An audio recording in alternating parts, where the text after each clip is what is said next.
শৈক্ষিক কৰ্মশালাৰ অন্বেষণ ডিব্ৰুগড় জিলাৰ ৰাজগড় উচ্চতৰ মাধ্যমিক বিদ্যালয়ত উপস্থিত হওঁ আজি। টিংখাং বিধানসভা সমষ্টিৰ মাননীয় বিধায়ক তথা অসম চৰকাৰৰ কেবিনেট মন্ত্ৰী শ্ৰীযুত বিমল বৰাদেৱৰ পৃষ্ঠপোষকতাত স্বেচ্ছাসেৱী ন্যাস গ্ৰোথ ফ্ৰম গ্ৰাছ ৰুটছৰ উদ্যোগত তথা বিধায়ক শৈক্ষিক উপদেষ্টা সমিতিৰ সহযোগত শৈক্ষিক কৰ্মশালা অন্বেষণ। আমাৰ কৰ্মশালা মূল উদ্দেশ্যসমূহ কৰ্মশালা দিয়াৰ মূল উদ্দেশ্যসমূহ কি? শিক্ষাৰ্থীসকলক যুগ সাপেক্ষ সংস্থাপনমুখী কৰা, যোগাযোগ দক্ষতা বিকাশ, তথ্য প্ৰযুক্তি শিক্ষা, আত্মবিশ্বাস বৃদ্ধি, ইংৰাজী কথন দক্ষতা বৃদ্ধি, বিভিন্ন বিভাগীয় বৃত্তিৰ বাবে প্ৰস্তুতি ইত্যাদি। এই কৰ্মশালা ক শাখা নৱম শ্ৰেণীৰ পৰা স্নাতকোত্তৰ পৰ্যায়লৈ সময় ৰাতিপুৱা 9 বজাৰ পৰা 10:30 বজালৈ আৰু খ শাখা ষষ্ঠ শ্ৰেণীৰ পৰা অষ্টম শ্ৰেণীলৈ পুৱা 10:30 বজাৰ পৰা 12 বজালৈ ৰাজগড় উচ্চতৰ মাধ্যমিক বিদ্যালয়ত আছোঁ বৰ্তমান। আৰু চাওক চেণ্ডেলবোৰ খুব সুন্দৰকৈ পৰিপাটি কৰি থৈছে, ভাল লাগিছে, ধুনীয়াকৈ ক্লাছ কৰিছে, মন পুতি ভাল লাগিছে। দুটা ৰুমতে হৈছে। প্ৰথম এইটো ৰুম দেখিলে আপোনালোকে আৰু এটা অন্য ৰুমলৈ যাওঁ বলক আৰু ভিডিঅ'টো চাই কেনেকুৱা পালে কমেণ্ট কৰি জনাব। ক্লাছ কৰি কেনেকুৱা লাগিছে তোমালোকৰ? কিমান দিন হ'ল অহা ইয়ালৈ? ক'ৰ পৰা আহিছা? গোটেইখিনি একাডেমি কোন ক্লাছত পঢ়িছা? Class 10 student.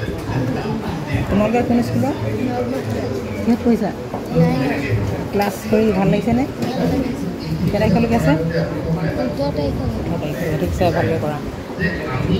ধন্যবাদ জনাইছোঁ আপোনালোকে ভিডিঅ'টো চাই থকাৰ বাবে। আপোনালোকে বাৰু ক'ৰ পৰা চাইছে কমেণ্ট কৰিবচোন। ইয়াত যদি আপোনালোকে ক্লাছ কৰিবলৈ আহিছে কোনোবা ষ্টুডেণ্টছে তেন্তে হ'লে কমেণ্টছ কৰিব। আৰু আপোনালোকে এই বিদ্যালয়ত পঢ়িছিল নেকি? কোন স্কুলৰ পৰা আহিছে ইয়ালৈ ক্লাছ কৰিবলৈ কমেণ্ট কৰি জনাব। আৰু ভিডিঅ'টো চাই থকাৰ বাবে আপোনালোকক বহুত ধন্যবাদ জনাইছোঁ। ভিডিঅ'টো শ্বেয়াৰ কৰি দিব আৰু ফেমাছ আছাম ইউটিউব চেনেলটো ছাবস্ক্ৰাইব কৰি ৰাখিব। আপোনালোকৰ বাবে এখন অসমীয়া চুটি ছবি অতি সোনকালে আগবঢ়াই দিম, আপোনালোকে কমেণ্ট কৰিব। আৰু এতিয়া অন্য এটা ৰুমলৈ যাওঁ বলক।